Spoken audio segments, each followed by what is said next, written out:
예, 여러분 안녕하세요. 자, 이번 시간은 우리가 음악의 성인 악성이라고 하는 베토벤에 대한 이야기를 한번 해보도록 하겠습니다.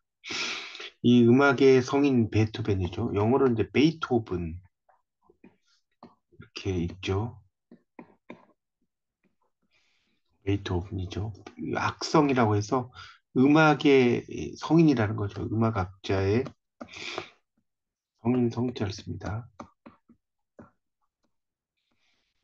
베토벤에 대한 이야기를 좀 해볼까 합니다.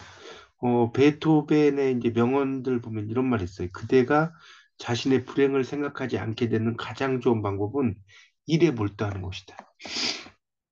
일에 몰두하면 자신의 불행을 생각하지 않는다는 거예요.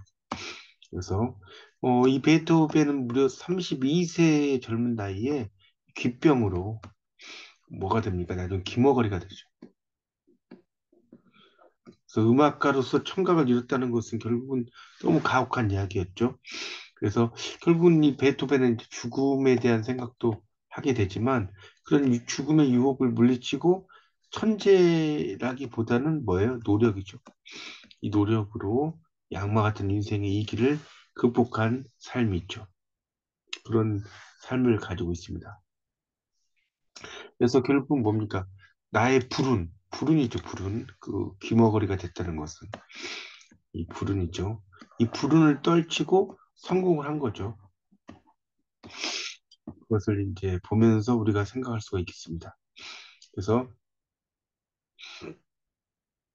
베토벤이 이제 이런 또 이야기를 한 거죠. 나는 귀머거리라네. 내가 하는 말이, 하는 일이 만약 어느 다른 종류의 것이었다면 그런 대로 어떻게 되었을지 모르지만 내가 하는 일로서는 이 사실은 무서운 상태일 수밖에 없네. 그렇죠. 이 작곡을 하는 사람에게는 귀머거리는 아주 무서운 상태죠. 내 적들이 이 사실을 안다면 뭐라고 하는지. 더욱이 그 수요는 적지 않네. 극장에서는 배우의 대사를 알아듣기 위해서 오케스트라 바로 옆자리에 앉지 않으면 안 되네. 좀 떨어져 있으면 악기나 음성에 높은 소리가 들리지 않는단 말이야. 사람이 조용한 목소리로 말하면 겨우 그런 대로 알아듣지만 큰 소리로 말을 하면 도저히 견딜 수가 없다고. 때때로 나는 내 존재를 저주했네. 플루타크는 나를 천형으로 이끌어 주었지. 만일 가능한 일이라면 나는 이 숙명에 도전하고 싶네. 그러나 때때로 나는 신이 만든 물건 중에서 가장 비참한 것이라고 생각되는 때가 있네. 근데 그것을 어떻게 했습니까? 참았죠. 인듀어런스.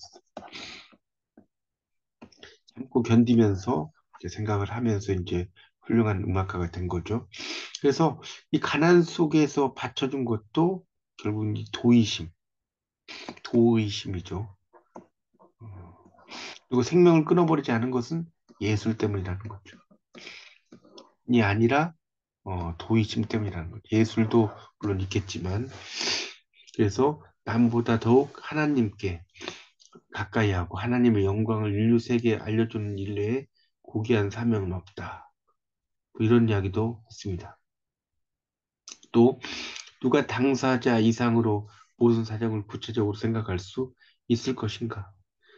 내 자신의 불행을 생각하지 않게 되는 가장 좋은 방법은 일에 몰두하는 것이다. 많이 듣고 조금 말하라. 그러니까 많이 들어야지 어떤 음악에 대한 감각을 느낄 수가 있겠죠. 불행은 이상한 것이다. 불행을 말하면 점점 더 커진다. 그 원인과 그것이 미치는 범위를 올바로 이해하는 것만이 불행을 이겨낼 수 있는 길이 된다. 이런 이야기도 했고요. 또 이 지상에는 할 일이 너무 많다. 서둘러라. 뭐 이런 이야기도 했습니다. 그리고 또 참된 인간이라고 말할 수 있는 인간을 다른 인간과 구분짓는 본질적인 특징은 곤란한 역경을 견뎌내는 것이다. 이 역경이라는 게 영어로 이제 adversity라는 말을 쓰죠. 이런 역경이라고 하는데 이 역경을 이겨낸다는 거죠. 그리고 훌륭한 인간은 특징은 불행하고 쓰라린 환경에서도 끈기 있게 참고 견뎌낸다는 것이다라고 할 수가 있겠습니다. 그래서 결국은 이 귀머거리의 어떤 치명적인 신체적인 결함을 딛고 음악의 성인으로서 세계적인 음악가가 된 이 베토벤을 통해서 어떤 인내심, 인듀어런스, 참을인자 이렇게 쓰죠. 참을인자. 이 마음에 칼날을 대고 이렇게 참아낸다는 거죠. 그래서 참을인자를 3번 쓰면 뭐 못하는 게 없다 이런 말도 있지 않습니까? 그래서 우리가 이 베토벤을 통해서 결국 인생이라는 것은 인내의 결국 결과라는 것을 알 수가 있겠습니다. 여러분도 이 베토벤처럼 힘든 일이 있더라도 좌절하지 마시고 열심히 살아가시기 바랍니다. 감사합니다.